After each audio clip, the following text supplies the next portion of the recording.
Bom, estamos começando um bate-papo aqui pelo nosso Facebook, as redes sociais do nosso mandato como um todo, e está hoje comigo, né, e vamos conversar os dois, esta querida amiga, uma companheira de caminhada política de muitos anos, dá para se dizer, de toda uma vida, né, Estela, porque É. começamos juntos a caminhada, a Estela como vereadora em Alvorada, eu vereador em Porto Alegre. Lá se vão muitos anos e muitas lutas, sempre pelas mesmas causas, né? Pelas causas da justiça social, da luta contra a desigualdade, pelas causas, né, da luta contra a corrupção, da saúde pública, da educação pública. Eu, como muitos de vocês sabem, sou médico geral comunitário de formação e, portanto, neste momento, vivendo muito intensamente as leituras e reflexões sobre esta grande pandemia que assola o mundo e também do nosso país, do nosso estado e a nossa querida cidade de Alvorada. Estela, professora, com uma longa, né, trajetória de militância, de atuação política, ela que foi da direção do CEPER, do sindicato, né, dos Uhum. professores do Estado do Rio Grande do Sul. Depois ela foi vereadora em Alvorada e depois teve esta experiência fantástica de, por duas vezes, ter sido escolhida prefeita da cidade de Alvorada, né, pela população da nossa cidade de Alvorada. Fez um mandato que marcou muito a história de Alvorada. Até hoje, né, as pessoas dizem, quando a gente anda juntos pela rua, em reuniões, em conversas, ali na Avenida Getúlio Vargas, as pessoas reconhecem esta marca e dizem com muita espontaneidade, com muito carinho, abraçam a Estela e dizem que foi a melhor prefeita que a Alvorada já teve até hoje. E aí esta caminhada depois desdobrou, que a Estela foi deputada estadual, nós dois sempre caminhando juntos, eu como deputado federal, ela como deputada estadual. Depois ela foi, estou falando isso até porque algumas pessoas não estão acostumadas a ver tão seguido a Estela aqui no nosso vídeo, tem gente do Uhum. Brasil inteiro que nos assiste, né?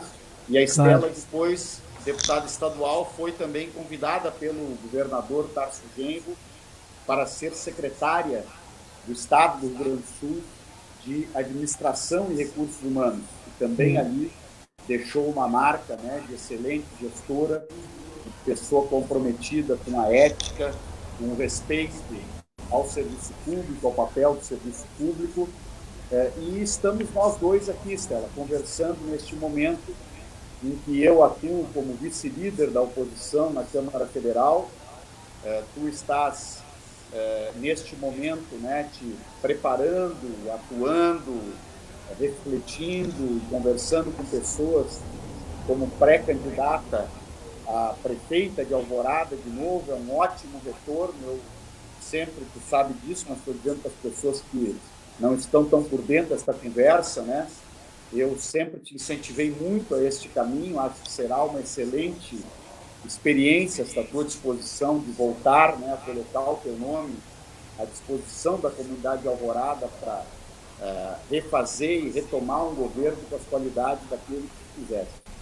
Mas o dia do nosso bate-papo, Estela, é um dia dentro desta pandemia em que o Brasil vive enormes angústias, preocupações, e eu tenho dito para as pessoas sempre de que é preciso agir neste momento com alguns pilares na nossa visão sobre a política, a saúde pública, a economia e as coisas todas que nos preocupam. O primeiro grande Uhum. pilar, Estela, é olhar para a ciência, Uhum. olhar para aquilo que os ensinamentos, né, científicos de todos que estão estudando esta pandemia nos países onde ela já ocorreu, está em fase mais adiantada, todo este acúmulo de conhecimento humano que deve ser orientador daquilo que nós precisamos fazer no Brasil. A segunda grande palavra, o segundo grande pilar deste momento político é a solidariedade. A solidariedade dentro do nosso país é vencer diferenças e ter uma unidade para proteger os setores mais atingidos da sociedade, os setores mais vulneráveis, os mais pobres, os trabalhadores que perderam emprego, os autônomos, né, aqueles que trabalham como diaristas no mundo da precarização do trabalho, aqueles que estão enfrentando a maior dificuldade. E neste município muito especial para ti e para mim, Estela, que carrego com muita honra, né, este título de ser o deputado federal mais votado da cidade de Alvorada, muito especialmente nós conhecemos no nosso município de Alvorada o que é o drama que as pessoas vivem sem renda, né? Perdendo a sua renda dentro da pandemia.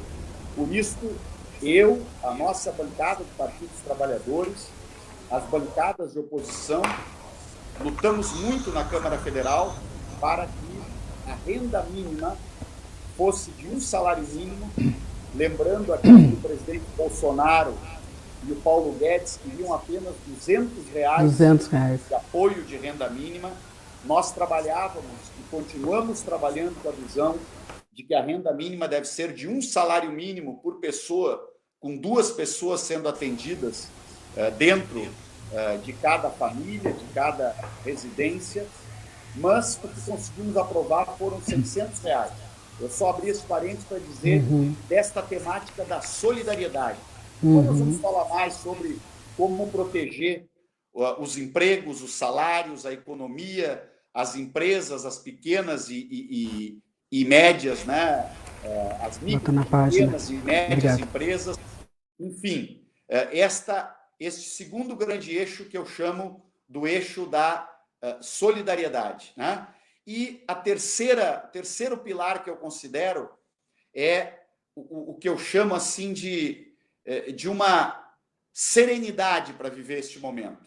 Nós sabemos do temor das pessoas, temos uma enorme solidariedade e compromisso em minimizar os riscos que essas pessoas estão submetendo, e dentro deste pilar, né, da serenidade, do equilíbrio, do foco, consciência, com solidariedade, nós entendemos, eu, a Estela e milhões de brasileiros, entendemos, aliás, milhões de pessoas pelo planeta fora, entendemos que não se deve fazer uma disputa entre a vida, a economia, a renda, os empregos, os salários e a sobrevivência das empresas. Tudo isso tem que andar junto, tem que andar sincronizado, porque sem vida não há economia. Então, a vida vem na frente de tudo. E a proteção às vidas que todos nós estamos lutando para garantir, ela é, quanto melhor for feito este processo, né, de isolamento social o máximo possível na nossa sociedade, mais rapidamente nós vamos superar a pandemia e mais rapidamente nós vamos retomar a normalidade da economia. Então, Estela, eu queria abrir esta nossa fala te perguntando como tu está sentindo o impacto cotidiano da pandemia de coronavírus na nossa cidade de Alvorada. Eu já explico para as pessoas que estão nos acompanhando de diferentes lugares do país e do estado do Rio Grande do Sul. Aqui no Rio Grande do Sul todos conhecem Alvorada, mas no resto do país não conhecem. Alvorada é uma cidade bem ao lado de Porto Alegre, uma cidade muito grande, uma cidade que enfrenta, infelizmente, né, situações de desigualdade muito grande, onde uma boa parte da nossa população, com enorme dignidade, enfrenta situações extremas de pobreza, extremas dificuldades sociais, e, portanto, ela é uma cidade que merece uma atenção muito especial, porque é por esses locais, por essas cidades onde todos os indicativos técnicos, científicos nos mostram, é por aí que o vírus tem maior possibilidade de se expandir. Então, eu te pergunto como é que tu estás vendo este cotidiano ali em Alvorada, para a gente começar essa nossa troca de ideias. Então, primeiro, te agradecer pelo convite da gente estar aqui hoje fazendo essa conversa. A gente tem feito, eu tenho acompanhado muito as tuas lives sempre que posso. Até tu, em algumas, na tua fala inicial agora, tu trouxe algumas falas que me remeteram, por exemplo, aquela live que tu fez com o Eduardo Moreira, onde ele dizia, né, que existe uma falsa polêmica entre economia e a questão da saúde, né? E é verdade. Mas enfim, a gente pode falar depois sobre isso. Nós aqui em Alvorada, Henrique, tu já apresentaste, para aqueles que não conhecem a cidade, o nosso Rio Grande conhece, Alvorada sempre está disputando, via de regra com Viamão, entre o menor PIB per capita ou o penúltimo menor PIB per capita do Rio Grande do Sul. Alvorada é uma cidade metropolitana Porto Alegre, uma cidade periférica, é assim que a gente a conhece, é assim que ela é reconhecida mundialmente, inclusive, porque as cidades que são de periferia, no mundo inteiro, elas têm pontos em comum. Pode ser uma cidade lá da Europa, do chamado Primeiro Mundo, ou aqui da América Latina, ou lá do Japão, da China, da Ásia. Nós temos pontos em comuns, né, que são, via de regra, a desigualdade. Né? Por quê? Porque são cidades que não conseguem se desenvolver na plenitude. Via de regra, a proximidade com o grande centro lhe provoca, eu diria assim, um afastamento, né, e por outro lado também ela provoca, ela é um chamariz. Via de regra, né, os nossos egressos, historicamente egressos das colônias do interior do nosso estado, que vieram para Porto Alegre há muito tempo atrás e que seguem vindo, né, buscando melhor vida, um tempo melhor de vida, melhores condições de vida aqui na capital, elas acabam procurando e vão se instalar, né, nas periferias ou da capital ou nas periferias do ao redor da nossa grande metrópole que é Porto Alegre. E aí Alvorada sempre foi uma das grandes cidades que se conformou desta forma, recebendo muita gente de fora. Assim né, tem uma força de trabalho expressiva para Porto Alegre, né, uma mão de obra muito, né, a força de trabalho importante em Porto Alegre, na região, porque é uma cidade, como boa parte das cidades de periferia do mundo inteiro, que não tem emprego para todo mundo, não se industrializou, né, e fica dependente, né, dos grandes centros, no caso do grande centro Porto Alegre. Por conta disso que a desigualdade, de fato, é um dos elementos que constitui a desigualdade em Alvorada, um dos elementos é este, né, a sua própria condição. É claro que os outros elementos todos estão aí postos no mundo que vivemos, no mundo capitalista que vivemos e que produz, né, eu diria assim, essa massa de desvalidos e de pessoas vulneráveis e sem condições de uma vida digna, né, com condições de viver dignamente. Para te ter uma ideia, Alvorada nós temos no Bolsa Família, e perdemos muito, Henrique, na época dos governos Lula e Dilma, chegamos a ter mais de 8 mil famílias percebendo o Bolsa Família. Hoje são 6.600. Na verdade, precisamente, 6.646 famílias que recebem o Bolsa Família. E, obviamente, que também ele no valor reduzido, né? Porque também diminuíram os valores, né?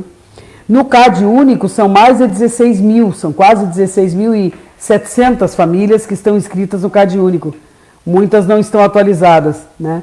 Isso dá um pouco o panorama. Se tu pegar 16 mil famílias no CAD único, digamos que a gente calcule aí 4 pessoas por família, que é modesto, né? Tem famílias que tem muito mais do que 4 membros, mas digamos que a média seja 4, nós vamos ter aí nós vamos ter mais de 80 mil pessoas, né, que dependem de algum tipo de apoio de política pública, de renda, de auxílio do governo, seja federal no caso, né, mas que precisam de apoio do poder público.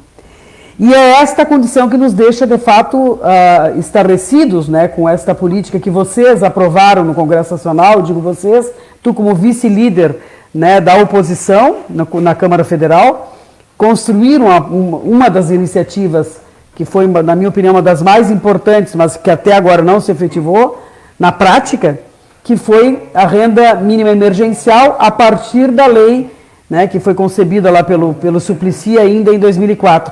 E vocês fazem essa alteração e produzem, então, a possibilidade de que o governo falava em R$200, vocês conseguiram chegar até 1.200 por família, e que, na verdade, o pior de tudo, não é, Henrique? É isso que eu quero começar dialogando contigo, é a gente não ter informações. Agora mesmo eu falava há pouco com a Paola Carvalho, que é a nossa companheira, que é da Rede Brasileira, né? da renda básica, e mais uma vez ela nos diz que faltam informações.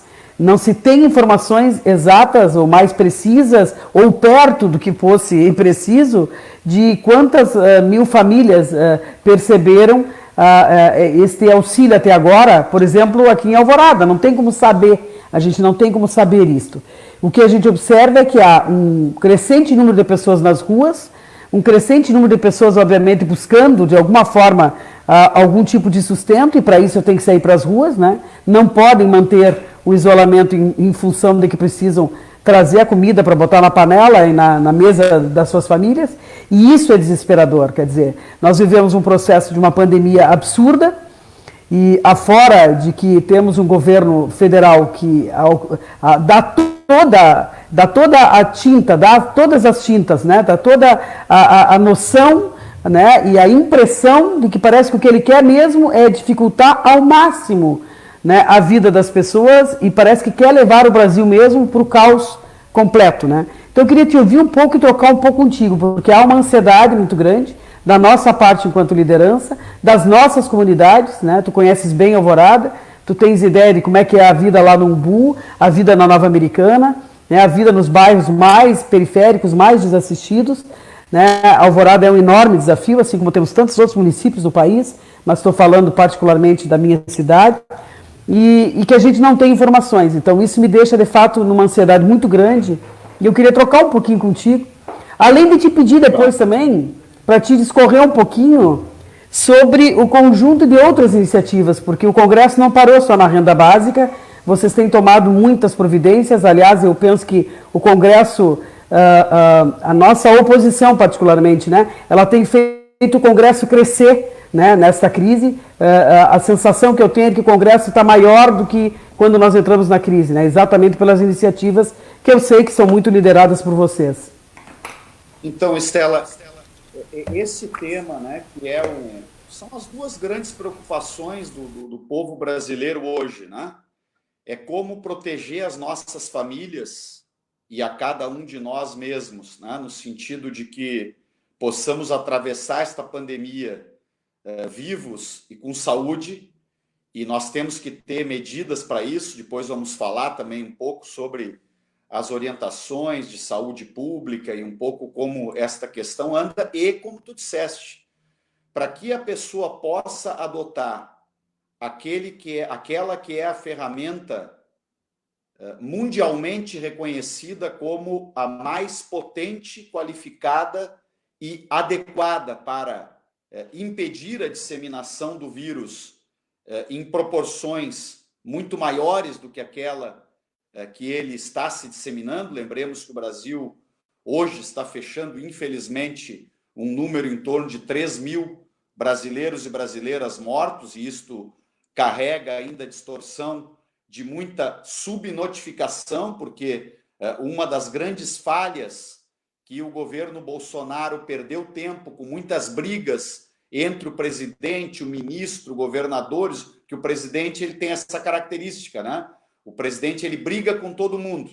Ele parece que quer criar um ambiente que todo mundo estaria contra ele. A Organização Mundial da Saúde está contra ele, os governadores estão contra ele, o ministro dele mesmo, que ele escolheu, estaria contra ele. Então, é muita briga, pouco trabalho e pouca solução real para aquilo que o povo brasileiro precisa. Então, porque qual é a preocupação, como eu dizia, tu colocaste muito bem, e eu quero aproveitar para esclarecer as pessoas que ainda têm alguma dúvida ou que estão na batalha por esta renda mínima. A preocupação número 1 é a nossa família toda com vida e saúde.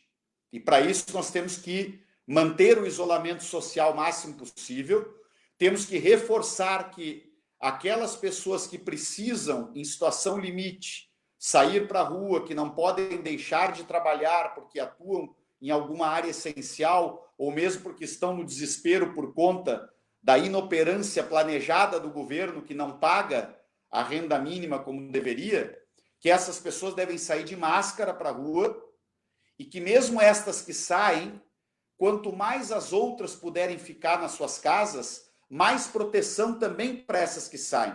Por isso que a palavra de ordem é solidariedade.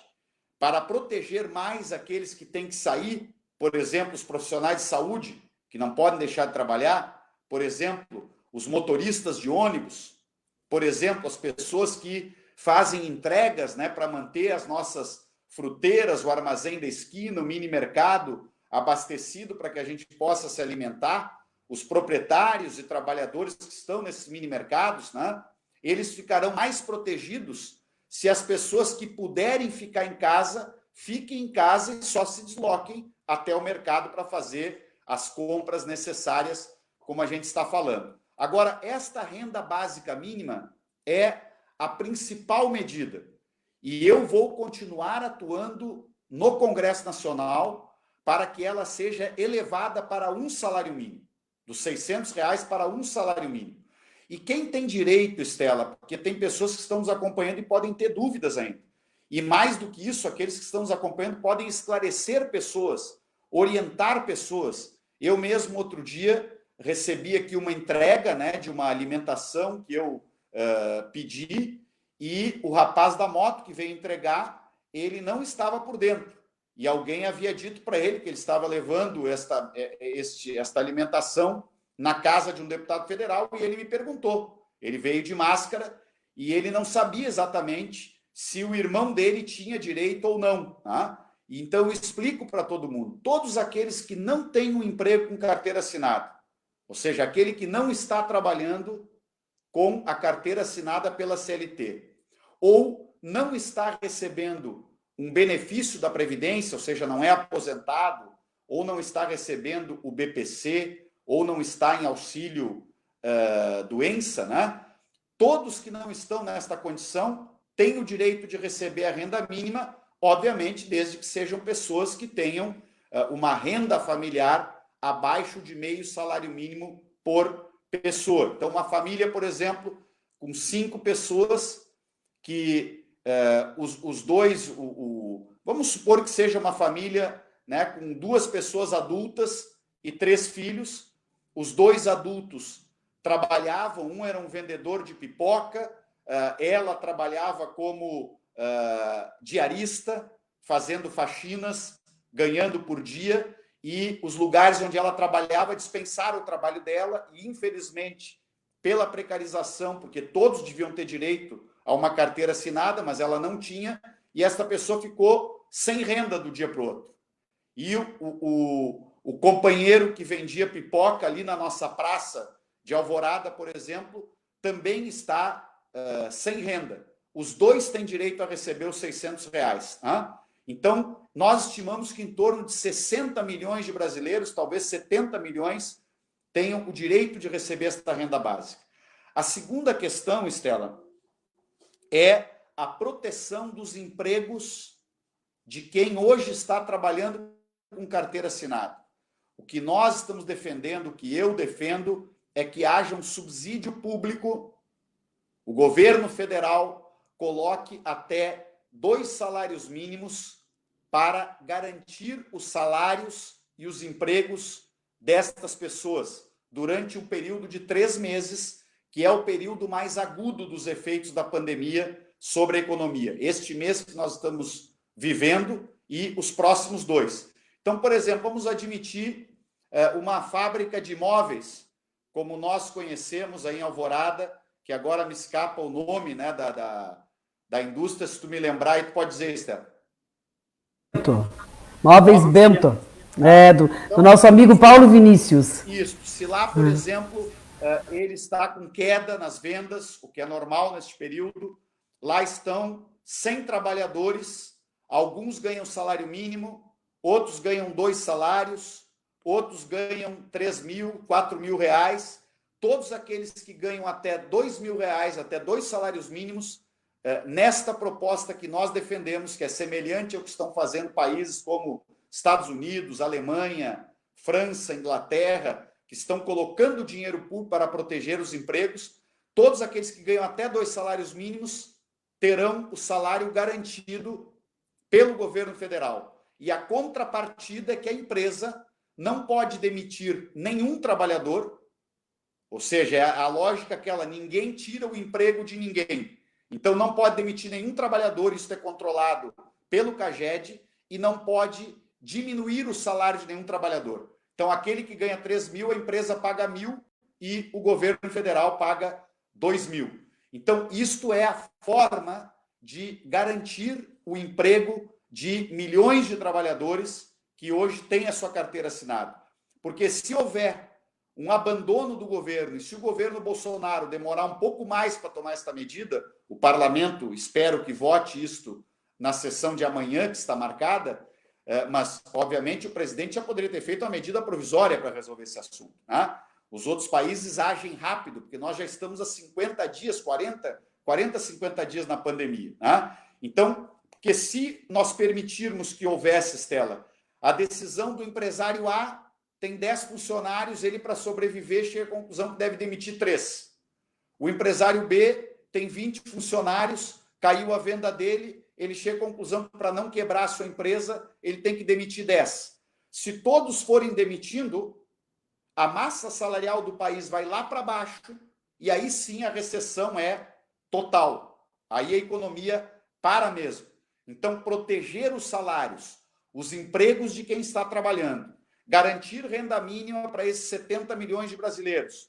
Eu defendo elevar a renda mínima, inclusive, porque a crise será mais longa. E aí vem um terceiro item importantíssimo. Depois eu devolvo para ti, talvez volte com outros momentos, com outras coisas de medidas de mais longo prazo na economia. Mas a terceira variável, porque tem muitos pequenos empresários que estão me ouvindo, aqueles que faturam até 4.800.000 reais. Além deste apoio para a folha de pagamentos dessas empresas, nós estamos defendendo que haja um financiamento a juro altamente subsidiado, o juro da taxa Selic, que hoje está em torno de 3,75 ao ano. Eu, inclusive, entendo que está caindo de maduro para que a Selic seja reduzida a zero. O país está em recessão, então temos que reduzir as taxas de juros. Não é hora de ninguém ganhar dinheiro em cima de juros. É hora de manter empregos, manter as empresas funcionando e ganhar algum dinheiro, pouco dinheiro, que seja possível, com o trabalho das empresas, com a venda, com a produção, não ganhar dinheiro em cima de juros. Então, esta linha de financiamento, Stella, é uma coisa muito simples que nós estamos defendendo. Uma empresa que fature 2 milhões por ano, por exemplo, ela tem direito a 30% do seu faturamento anual do ano de 2019 a pegar um empréstimo com 12 meses de carência. Ela não pagaria nada durante 12 meses e depois ela pagará em 36 ou 48 prestações com esta taxa de juro baixíssima, quase zero, porque as empresas têm que atravessar este período preservadas. Porque daqui a um mês e meio, 3 semanas, 4 semanas, 5 semanas, ninguém tem como calcular isso hoje, nós vamos sair do período de isolamento social. E aí a economia vai voltar a fluir. Agora, este assodamento, né, de algumas carreatas irresponsáveis que procuram levar o caos à sociedade, ao invés de olhar com um olhar técnico, procuram gerar um mecanismo de pressão política. Quer dizer, a pandemia de coronavírus não pode ser politizada. Ela não pode ser partidarizada. Nós temos que encontrar soluções sanitárias de preservação da vida, da saúde das pessoas. Nós temos que encontrar soluções para que as empresas permaneçam saudáveis, para que os empregos sejam preservados, para que a renda das pessoas seja preservada. Então, uma quarta medida, além deste financiamento para micro e pequenas empresas, é a medida de postergação de prestações a pagar. Então, por exemplo, um motorista de Uber, ele comprou um carro para trabalhar no Uber, ele tem uma prestação mensal daquele carro. Nós temos que jogar estas próximas 3 prestações lá para o fim do contrato. Assim como alguém que, de boa fé, há 4 meses atrás, comprou uma televisão nova para pagar em 12 vezes e agora a pessoa não tem renda para pagar a televisão. Então, a empresa que vendeu a televisão tem que ir no Banco do Brasil, na Caixa Econômica Federal, pegar um financiamento equivalente aos créditos que ela tem de prestações a receber e, com isso, ela postergar as prestações das pessoas, porque o centro da preocupação agora é as pessoas poderem comer. as pessoas poderem se proteger, comprar seus medicamentos, garantir as necessidades básicas. E depois, obviamente, o comércio vai retomando naturalmente. Todos nós somos a favor da retomada do comércio, mas a retomada com responsabilidade, com orientação técnica. Por quê, Estela? E aí eu concluo com isto e concluo com uma pergunta para ti. Porque os países que se afobaram ou que se atrasaram para entrar em isolamento social, ou depois se afobaram para sair do isolamento social, acumularam uma mortalidade absurda e tiveram, inclusive, que enfrentar uma situação pior depois. Porque, ao invés de um fechamento seletivo do comércio, tiveram que fazer o que a palavra em inglês chama de lockdown. Isto, lockdown, nada mais é do que parar tudo. Aí as pessoas têm que ficar em casa, todo mundo paralisado, não dá para circular ninguém na rua. Isso aconteceu em diversas regiões da Itália, aconteceu em regiões dos Estados Unidos, aconteceu em regiões da Espanha, desses países que erraram, que minimizaram a pandemia na arrancada. Então, dita essas coisas, Estela, eu queria também te perguntar, né, o que tu estás sentindo, se as pessoas estão conseguindo se inscrever, estão conseguindo entrar neste processo da renda mínima no aplicativo da Caixa Econômica Federal, ou se muita gente tem te procurado com queixas de que não consegue se inscrever? Então, primeiro assim, a dificuldade é muito grande, né? Desde a pessoa que não tem acesso a um telefone, né, Henrique? Porque muita gente, em situação de vulnerabilidade social, não tem telefone. Ou tem o telefone, mas não tem internet, não tem acesso à internet. Então, aqui em Alvorada tem surgido muitos grupos autônomos que têm trabalhado com esse tema que tu fala, que é o da solidariedade, né? Pessoas que estão ajudando, inclusive, a cadastrar, as pessoas se cadastrarem. Há um grupo aqui chamado As Gurias, né, que é um conjunto de meninas, inclusive algumas companheiras nossas do PT, né, capitaneadas pela Josi Arruda, que é uma companheira valorosa nossa, jovem, que estão fazendo isso, estão organizando, né, o cadastro de pessoas que não têm acesso à internet, ao Wi-Fi, muitas vezes não têm acesso a um telefone. E hoje ainda falávamos aqui à tarde, numa reunião que fizemos online, e ela trabalha com a perspectiva de que a gente amplie o grupo de pessoas que possam estar fazendo esse tipo de auxílio. Mas a queixa é muito grande, as pessoas não estão conseguindo acessar, nós não sabemos o número exato, nem perto, não temos o número.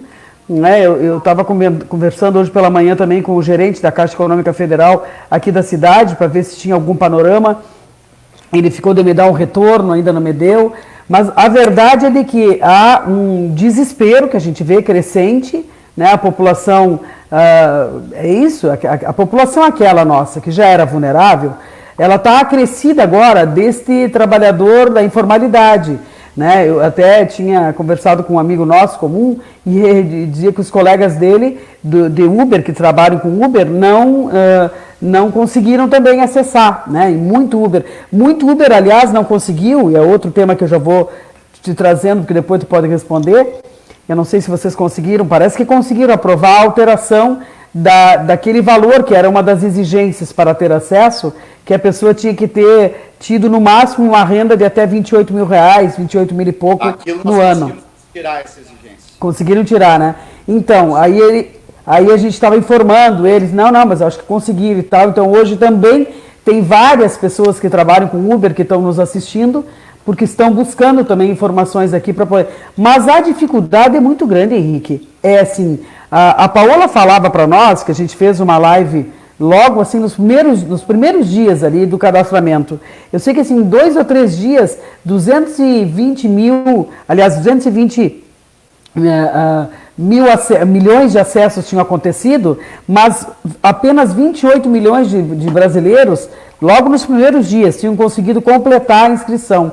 Porque é difícil, porque o aplicativo não é fácil, porque cai a rede, porque não sei o que. Então, eu penso que este é um tema que efetivamente ele não está funcionando, né? Pelo menos é o que está nos chegando, não está funcionando, as pessoas estão tendo muita dificuldade, e eu te confesso que eu estou completamente desatualizada, eu tenho me atualizado pela televisão, né? Mais do que qualquer coisa, né? Pelos jornais nas TVs, pelos números que estão saindo em nível nacional daqueles que já acessaram. Mas acho que esse é um dos grandes problemas que nós temos, né? E alguém pergunta aqui para nós, que eu também estou acompanhando aqui pela minha página de Face, algumas pessoas nos perguntando, uma das pessoas aqui, que é a Claudete Rosa, é uma agente comunitária de saúde nossa aqui de Alvorada, e ela diz, deputado, ela está comentando, aqui em Alvorada as pessoas estão passando fome, né, porque tem vários que ainda estão trabalhando, né, estão conseguindo, não estão visitando as famílias, mas estão tendo acesso via online ou, enfim, estão tendo alguma informação das famílias que eles atuam. E aí ela está dizendo, o que mais, além da renda básica, renda mínima emergencial que foi aprovada, o que mais poderia fazer o Congresso Nacional diante disso, né? Ela deixa essa pergunta. E eu te digo que eu tenho lido também, e tu também é uma pessoa extremamente bem informada, até pelos ossos do ofício, tu precisa estar informado. Eu tenho acompanhado também que esse tema da renda básica emergencial, há um movimento já internacional, Henrique, que dá conta de construir uma renda básica emergencial permanente, planetária, né? Tem países que estão se organizando para isso, e eu não tenho dúvida de que aqui no Brasil, um país tão desigual quanto o nosso, né, uma das maiores desigualdades do mundo está aqui dentro do nosso país, teria que trabalhar com essa perspectiva também, que a pandemia, por enquanto nós estamos no olho do furacão, nós não entramos no inverno ainda, portanto, que a gente está vendo em alguns países que já estão conseguindo amenizar, né, os números de infecção e os números de óbitos, inclusive, o caso da Alemanha, que eu assistia ontem, né, e alguns outros países que estão se saindo um pouco melhor, exatamente como tu disse, porque começaram antes, né, a fazer o isolamento, e é o isolamento que garantiu isso, em absoluto, né, e obviamente que também tem todo um investimento, quer dizer, o investimento que eles fazem, por exemplo, na Alemanha, em pesquisa, em atenção à saúde, é uma coisa milionária, trilionária, né, não tem nem comparação, não tem nada perto do Brasil. Mas nós aqui nem entramos no inverno ainda, né, Henrique? Então, eu te devolvo também um conjunto de coisas que eu queria te ouvir falar. Primeiro, sobre esse tema de uma renda básica planetária mesmo, quer dizer, um país como o nosso, com certeza é uma necessidade. Segunda, a pergunta que a Claudete fez, né? Bom, tem mais alguma medida que vocês estejam tomando no sentido de garantir comida mesmo, né? Claro, tu falou aí das medidas para as micro e pequenas empresas, nós temos vários empresários e microempresários que logo a gente tem dialogado, logo vamos estar sentando com eles também, a gente está pensando também aqui em Alvorada em como auxiliar a eles de não desempregarem, de garantir os empregos daqueles que têm carteira assinada e tudo mais. Mas, enfim, nós temos que pensar que a pandemia ela pode demorar mais tempo, e tu fala em 4 ou 5 semanas. Eu me preocupo, porque eu estou vendo os governos flexibilizar muito. Aqui no estado do Rio Grande do Sul, o próprio governador Leite, na minha opinião, ele renovou o decreto, né, por mais alguns dias. Dia 30 ele deve reavaliar. Eu não tenho certeza se a pressão que ele está sofrendo, inclusive, não fará com que ele flexibilize geral, né? Eu, por exemplo, me preocupo enormemente com isso. Eu acho que no momento que as escolas, especialmente, começarem a retornar, aí vai ser o pandemônio. Dentro da pandemia, nós vamos viver o pandemônio daí, né? Então, trouxe uma série de questões também para te...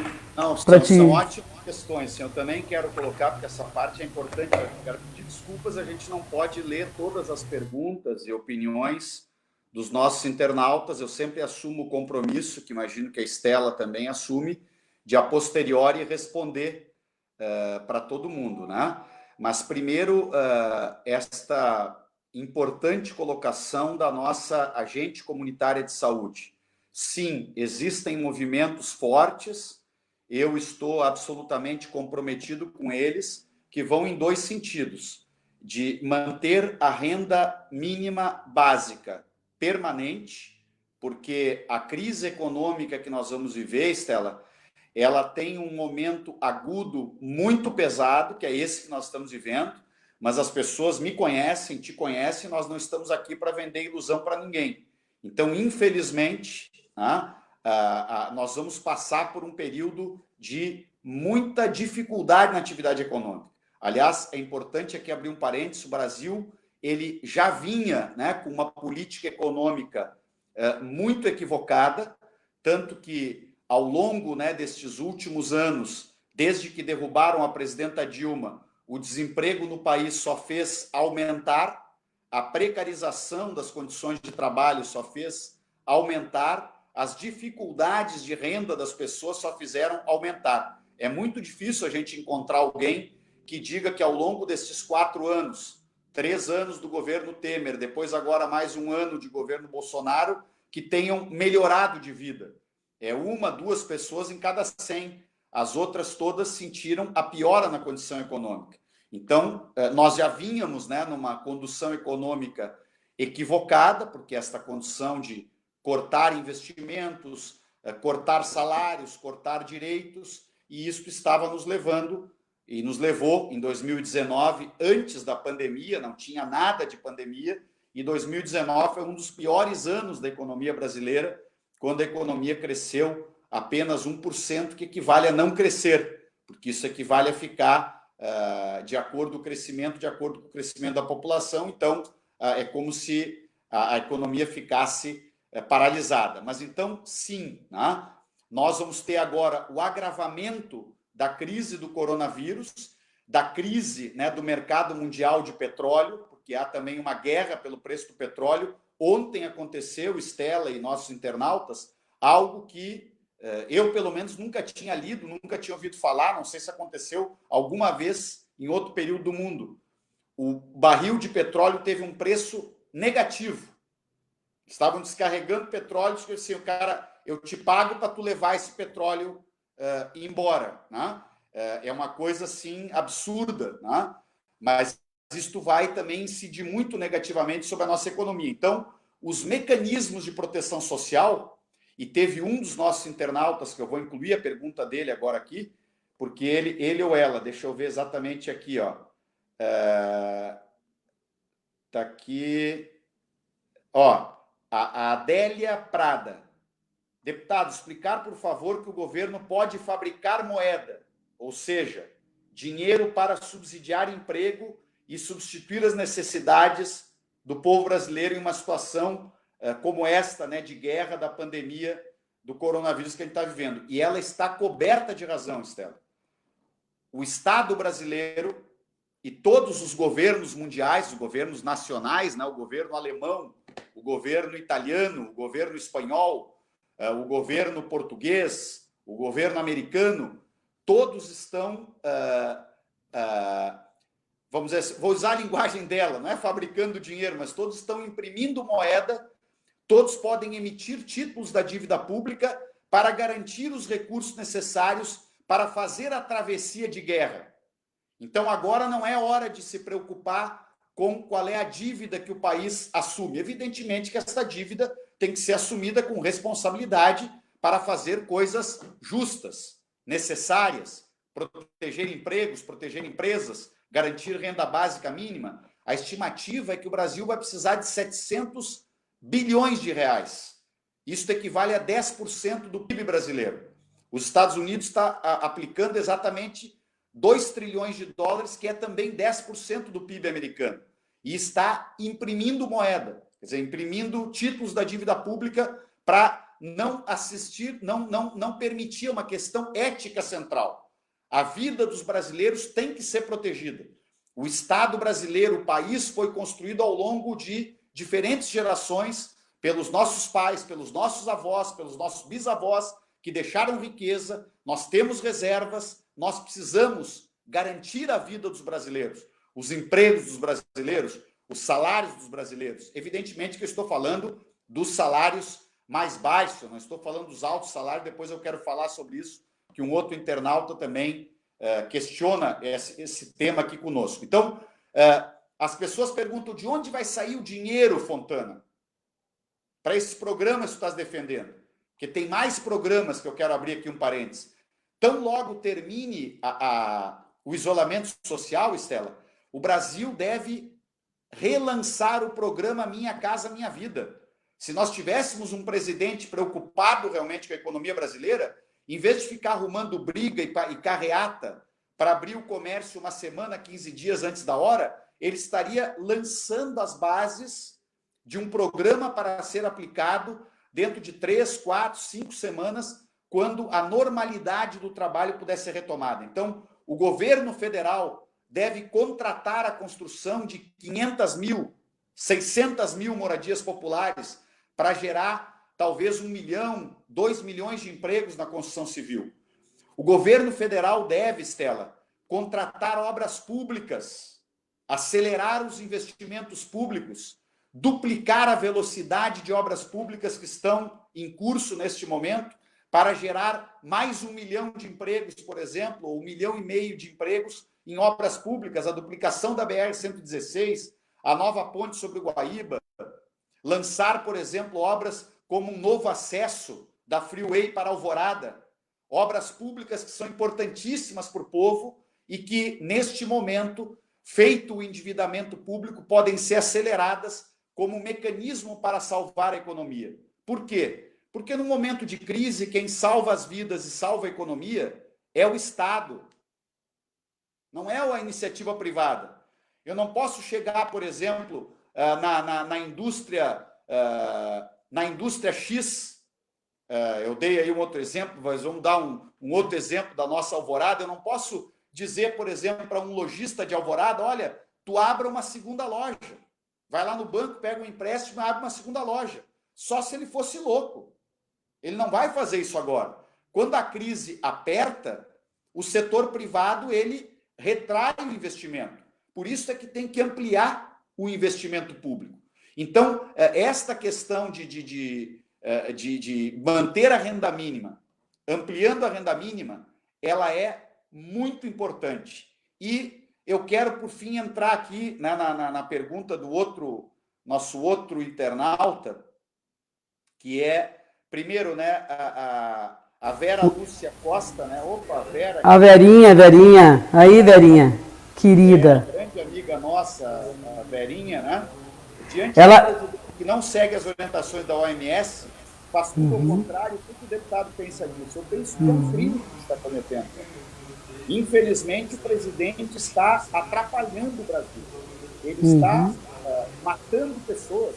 Essa é que é a verdade. Exatamente. A dele de desorientar o povo, de não adotar os mecanismos que a OMS orienta, é um crime de responsabilidade, é um crime de lesa humanidade. Né? Agora, neste momento de sufoco, eu tenho dito, lógico que eu sou a favor de que o Bolsonaro saia da presidência, mas eu não posso desencadear uma luta política neste momento em que nós precisamos garantir o sistema de saúde, garantir a proteção aos municípios, aos estados, a renda, aos salários, né? Então, neste momento de um sufoco maior da pandemia, nós temos que deixar o presidente de lado, conversar abertamente, como estamos conversando aqui, que ele não tem nenhuma condição para continuar presidindo o país, ele não tem nenhuma condição para reerguer a economia brasileira, mas neste momento, eu estou dizendo na emergência agora, dessas próximas 2, 3 semanas, porque não nos enganemos, gente.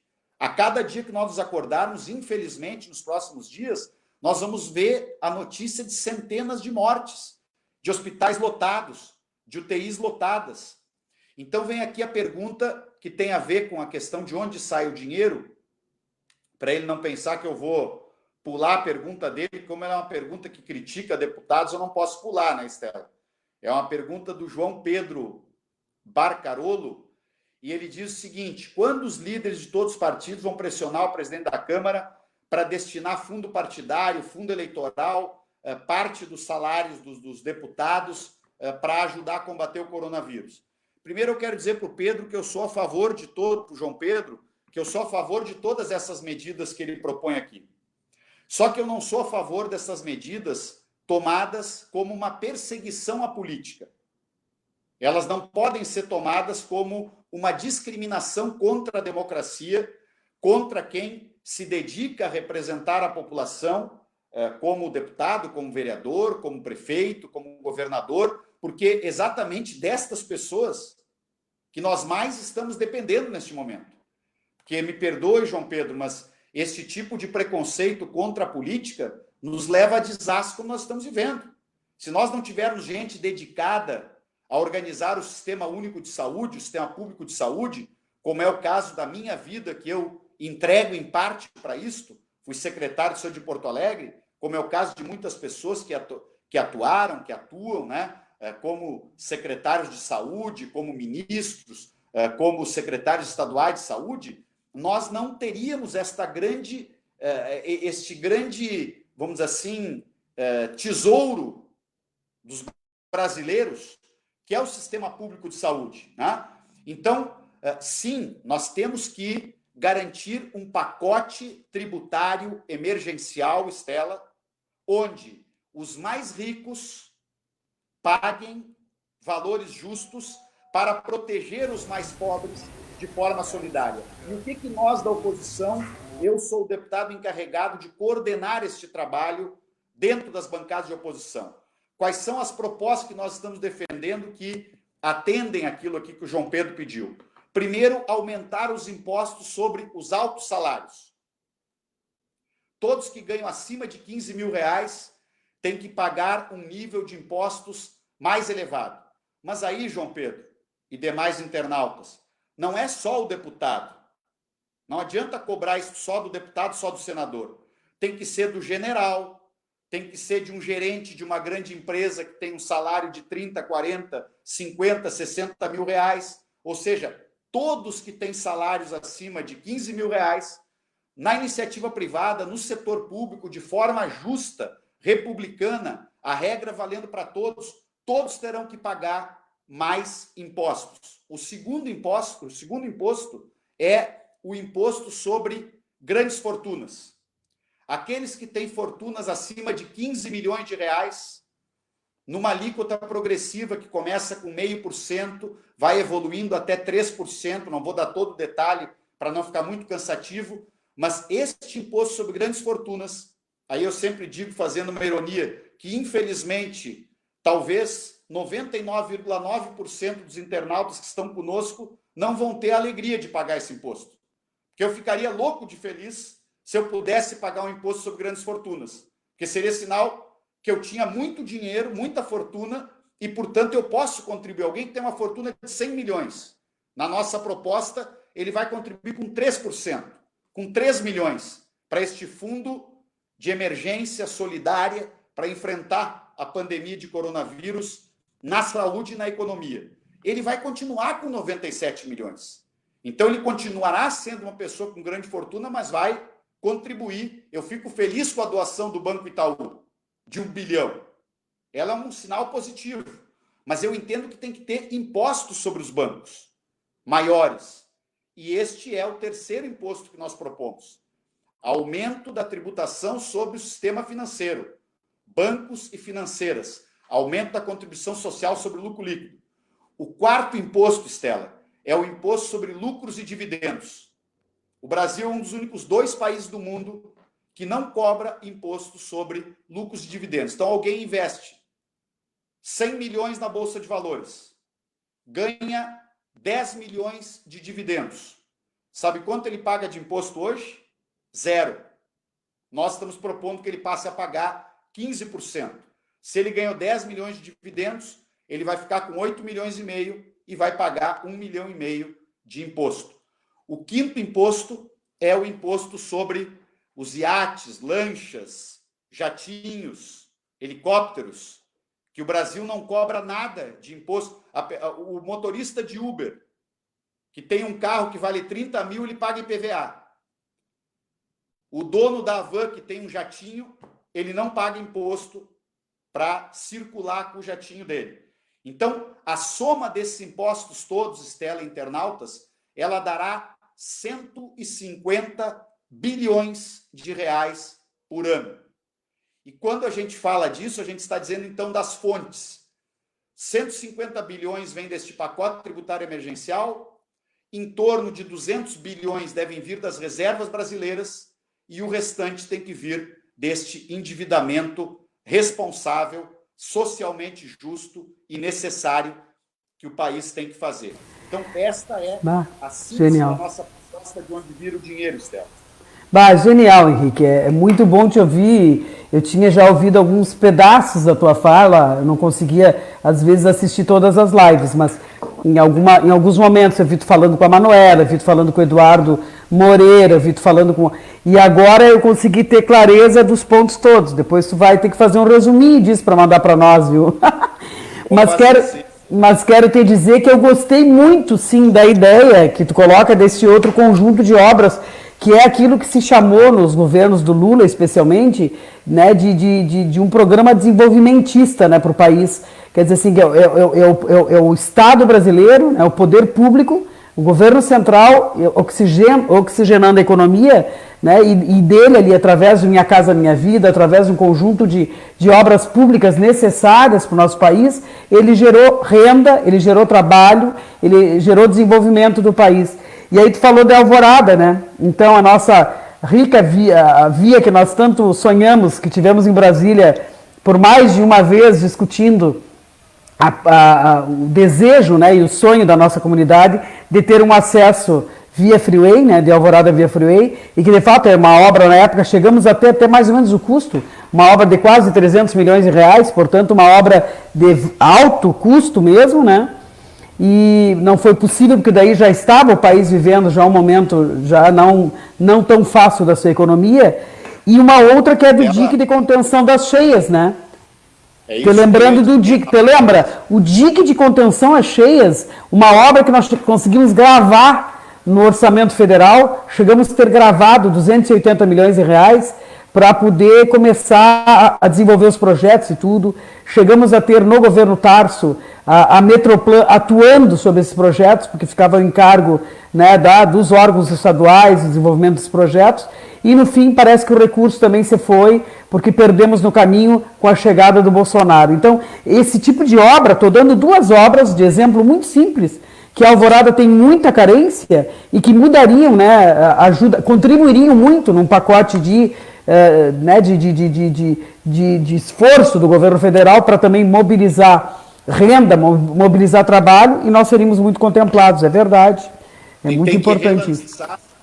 Aquilo que foi a concepção desenvolvida durante os governos Lula e Dilma de fortes investimentos do Estado, como foi o caso do PAC, né, que era o Programa de Aceleração do Crescimento, que trouxe algumas obras importantes para nós em Alvorada, no estado do Rio Grande do Sul, mas isso tem que ser retomado com muita intensidade, tão logo nós passemos pelo período de isolamento social. Outro exemplo que eu não dei é um amplo e grande programa que tem muito a ver com Alvorada, mas no Brasil inteiro, de investimentos em saneamento básico. Exato. É tratada em coleta de esgoto e tratamento de esgoto, que é uma necessidade de saúde pública, uma necessidade de qualidade de vida e um setor altamente gerador de empregos também. Tudo isso tem que ser feito num processo de retomada. Na realidade, Stella, o que o mundo inteiro está debatendo neste momento é que aquela visão preconceituosa de falar contra tudo que é público, de dizer que quanto menos investimentos públicos tivesse, melhor, que o assunto era vender todas as empresas públicas, que o assunto era transferir tudo para a iniciativa privada. Óbvio, nós sabemos, e eu, tu e nós do PT temos uma noção clara, né, do papel indispensável do setor privado em diversas áreas da atividade econômica do país.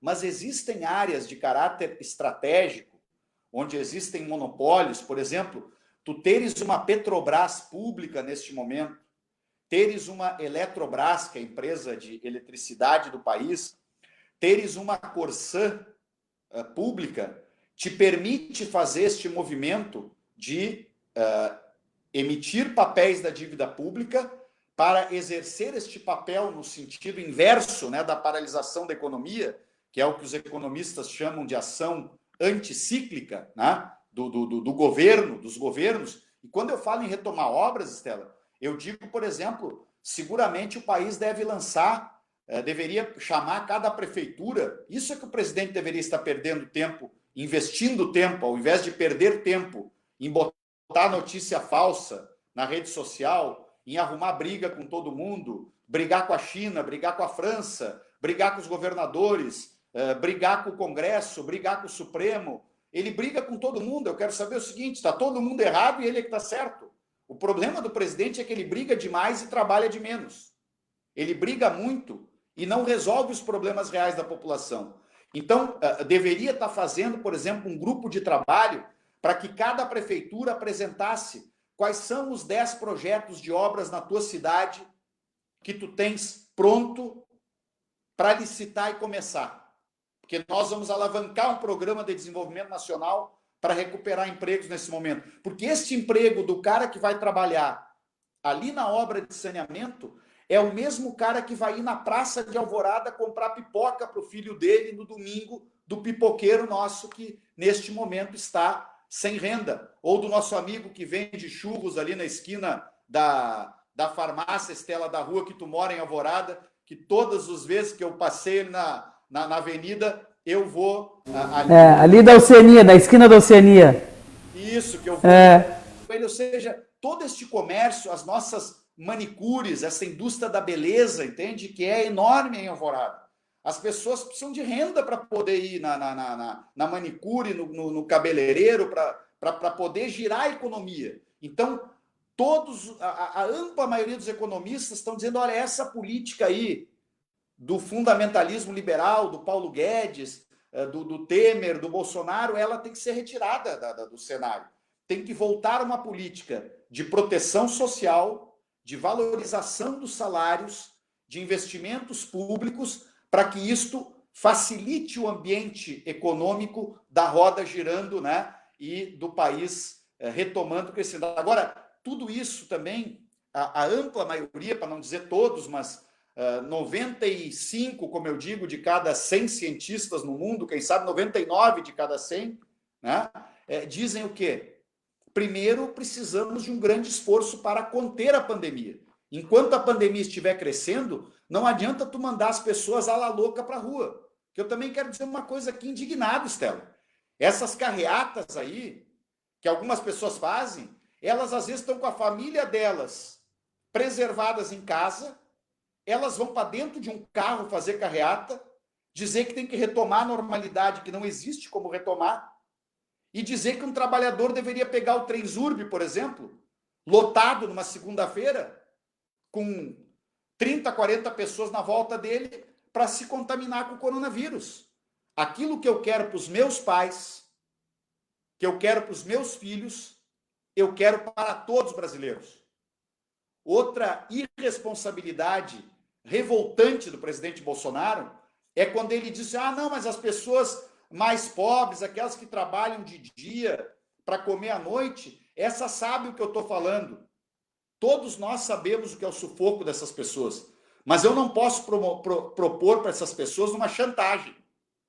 Ou tu vai sair para a rua e correr o risco de te contaminar, morrer e contaminar a tua família, ou tu vai passar fome. Nem uma coisa e nem outra. Nós temos que proteger essas pessoas para que elas possam ficar em casa e garantir a renda para que ela e a família dela não passem fome. E logo que passar esse problema da pandemia, essas pessoas vão retomar a sua atividade. Então, o presidente, na verdade, ele está apostando no caos, porque ele viu que a política econômica que ele está adotando, Estela, levou o país, já estava levando o país para a crise. E quando veio a pandemia, a economia brasileira foi para o chão e agora ele quer arrumar uma desculpa. Esse é o jogo do Bolsonaro. Ele quer daqui a um mês, quando passar a pandemia, a parte mais dura, 3 semanas, 4 semanas, 5 semanas, ninguém sabe precisar isso, ele quer vir para a televisão e dizer o seguinte, olha, a economia está mal porque o pessoal defendia que o comércio fechasse. Isto é uma irresponsabilidade, isto é um sinal de mau caratismo, isto é uma mentira, não é verdadeiro, porque o comércio, inclusive, ele tem um papel na economia, por óbvio, mas ele é muito mais a consequência da atividade econômica, porque se tu não tens renda, salário, indústrias funcionando, o comércio para. Então, ele está lançando uma falsa polêmica, como é o estilo dele. Aliás, quero falar um pouco de saúde, Estela, antes de devolver para ti. É como ele faz com aquela caixinha de cloroquina na mão. O presidente da República não é quem prescreve medicamento. O presidente da República, sério, ele tem que chamar o seu ministro da Saúde e dizer, olha, me chame aí os 50 farmacologistas de maior e mais notável saber do Brasil, e esses 50 farmacologistas vão exarar aqui uma posição por escrito para orientar o povo brasileiro e os médicos de todo o Brasil sobre qual é o papel da cloroquina no tratamento ou não do paciente com Covid-19. É assim que se faz as coisas com seriedade.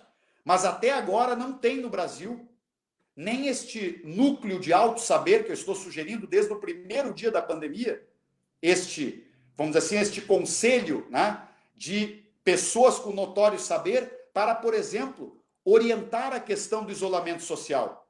Se uma cidade menor do interior pode ter uma política diferente de um grande centro urbano, mas esta orientação não pode ficar a Deus do Ará. Para as pessoas ali, o secretário municipal de saúde, no desespero, tem que decidir o que ele faz na sua cidade. Tem que ter uma orientação de caráter nacional. Tem que ter este conselho com os maiores epidemiologistas, infectologistas do país, e todos os dias de manhã deveria sair uma orientação para o país inteiro. Nesta cidade, onde tem um número de casos maior, vamos fazer um isolamento de tal nível. Nestas cidades menores, pode-se trabalhar com isolamento parcial de tal e tal tipo. E o que eles estão fazendo é assim, ó, Estela, lavando as mãos. E o Bolsonaro parece que está torcendo para passar a pandemia, morre X mil pessoas.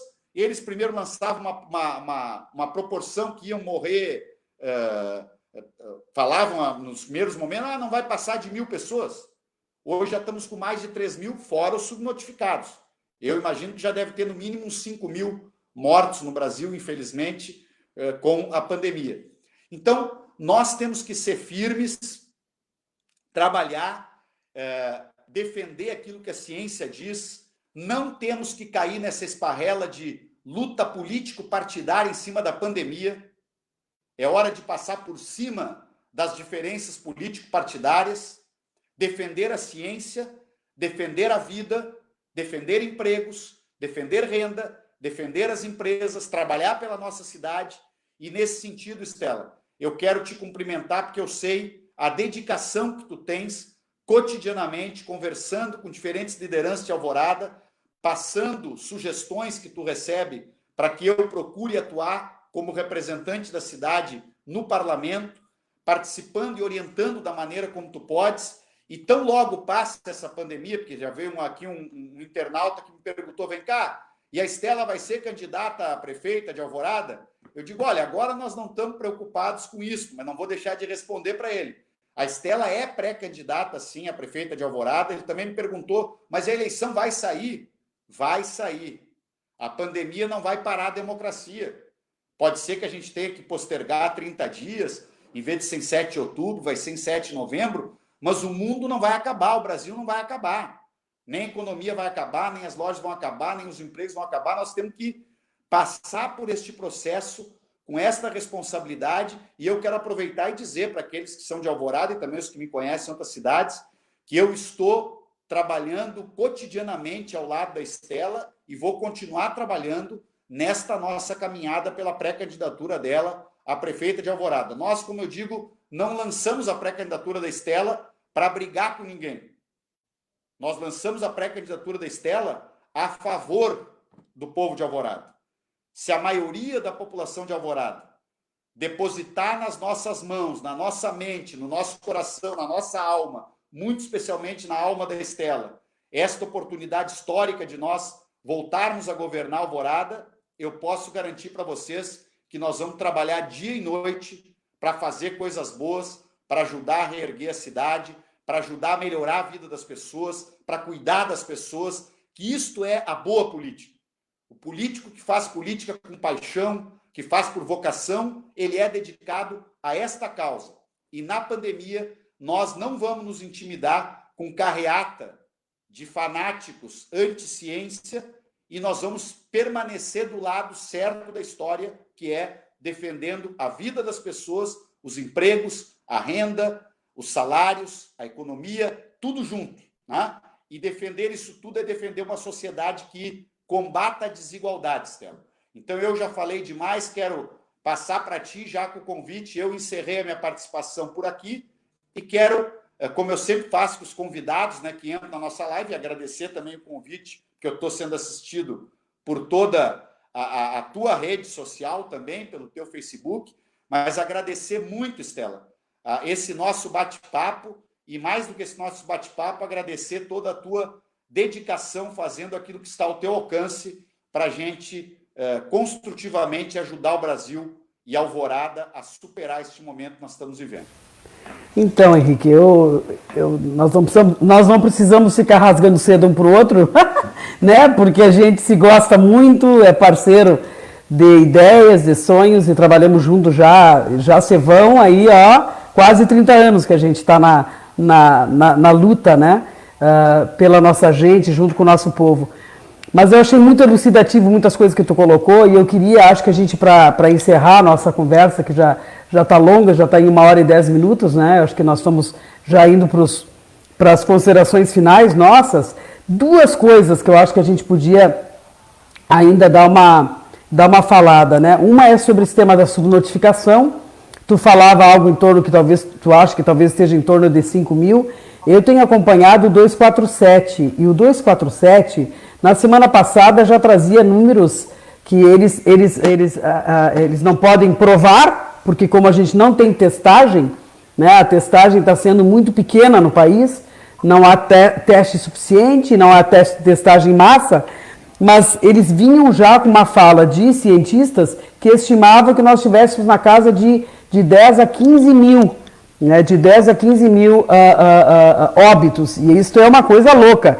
Eu temo que a gente passe por essa epidemia mais aguda neste momento, porque logo eu quero ir adiante sobre o tema também da intermitência da epidemia, que é outro quadro que os cientistas estão trazendo, né? Eles estão dizendo que nós não vamos nos livrar tão fácil, né, de que esta epidemia, esta mutação que aconteceu nesse vírus, no Covid-19, ele já está mudando de novo. Então, tem aí estudos, tem gente falando que é bem possível que nós venhamos a viver momentos, né, de necessidade de novo de confinamento e, portanto, esta intermitência, onde a economia também vai de novo sofrer, de novo, né, paradas. Então, que nós vamos ter que nos preparar. Só esse tema que eu estou trazendo para o final agora aqui, já era tema para nós ficar discorrendo 2 horas. Mas o tema de que é bem possível que venhamos a viver momentos agora de intermitência de epidemias e que, portanto, vamos ter que, inclusive, adequar isso, né, à situação econômica do mundo inteiro, né? Nós podemos ter, em alguns momentos, países que entrem em crise epidêmica, estados de alguns países, províncias e outros não, enfim. Isso é um tema, assim. E o tema da subnotificação, que é apavorante, porque o que me deixa apavorada é pensar que o mascaramento pode estar sendo muito violento, tu entende? O mascaramento, e que inclusive engana, né? Existe um dado, Estela, para te ajudar nisso aí, né? Que obviamente, primeiro é isso, né? Uma das grandes falhas que o governo brasileiro, que o presidente Bolsonaro e a sua equipe cometeram, foi o atraso para comprar testes, equipamentos de proteção individual, os trabalhadores, aliás, queremos nos solidarizar, né, com a família. Eu não lembro agora de cabeça o nome dela, talvez possa Estela depois me socorrer para homenageá-la, citando o nome, de uma profissional de saúde alvoradense que trabalhava no Hospital Conceição e faleceu recentemente. 44 anos. Ela foi a primeira servidora da área da saúde que morreu no quadro da epidemia contaminada, foi ela, a primeira moradora aqui de Alvorada. Então essas falhas, né, do atraso para comprar testagens em número suficiente, equipamentos de proteção individual para os profissionais que atendem a conta na saúde, e também o atraso para planejar a expansão do número de leitos de UTI e de leitos normais, né, leitos de UTI com respirador e leitos normais, e o Brasil teve este aviso há 45, 50 dias atrás. Quando se desenhou a pandemia na China e em outros países, estava claro que ela chegaria ao Brasil. Então, o Brasil, por esta postura, né, de negação do presidente Bolsonaro, por esta postura irresponsável do presidente Bolsonaro, o Brasil perdeu um tempo precioso. Nós agora temos que correr atrás da máquina eu fico, por óbvio, feliz quando o governo, depois de muito negar, anunciou, há 2 semanas atrás, que ia comprar 20 milhões de testes, o que é importantíssimo.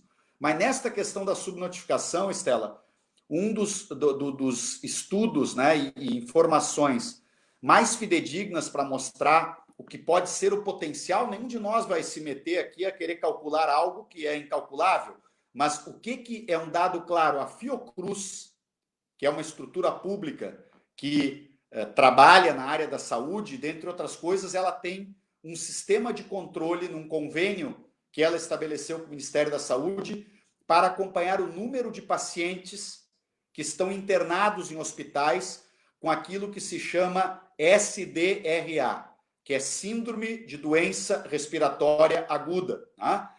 Esta SDRA é como se fosse um guarda-chuva, onde todas as pessoas com infecção respiratória grave que precisam ir para o hospital, elas estão incluídas. Pode ser por uma gripe por influenza, pode ser por H1N1, pode ser por coronavírus, tá? Pode ser por diferentes motivos. Agora, qual é o dado que é estarrecedor? Quando compara o número de pessoas internadas em abril deste ano com abril do ano passado, em abril deste ano existem 10 vezes mais pessoas internadas em hospitais com síndrome de doença respiratória aguda do que no ano passado. Óbvio que isso não é um dado que eu posso... Não é um trabalho científico, mas dá para inferir com muita segurança e responsabilidade que boa parte dessas internações são causadas pela pandemia de coronavírus. E isso, obviamente, replica também, infelizmente, no número de mortos. Então, a questão é ampliar a testagem, porque, inclusive, se tivesse mais testes, nós poderíamos ter um tipo de isolamento social mais seletivo. Na ausência de testes, o isolamento social tem que ser mais amplo, vamos dizer assim, né? E os países como a Alemanha, Taiwan, Coreia do Sul, que andaram melhor no controle da pandemia, dentre outras coisas, eles fizeram muita testagem. E isso o Brasil, infelizmente, não está fazendo até este momento. Mas, querido, então, eu quero dar um abraço a todos os nossos internautas, devolver para ti, para tu encerrar. Isso, quero te agradecer muito a oportunidade, vamos ver se a gente se fala mais, e a gente está sempre acompanhando toda a discussão no Congresso Nacional, que tem tudo a ver, na verdade é que vai direcionando o nosso país para uma condição melhor, e a gente fica na torcida sempre pela luta de vocês lá. Um abraço bem grande, carinhoso a ti, aos nossos internautas todos que nos acompanharam aqui de Alvorada, os teus aí do estado e do país, porque tu tem internautas no país inteiro, né, e que a gente possa sair dessa o mais rapidamente possível, né, e obviamente ir reconstruindo o nosso país, as nossas cidades, o mais rapidamente possível, né, Henrique? Um grande beijo, uma boa noite a todos vocês aí. Um abraço, amigão. Abraço na família. Abraço na família. Aqui também, para o Tatal e para toda a família. Obrigada, querido. Tchau, tchau. Valeu.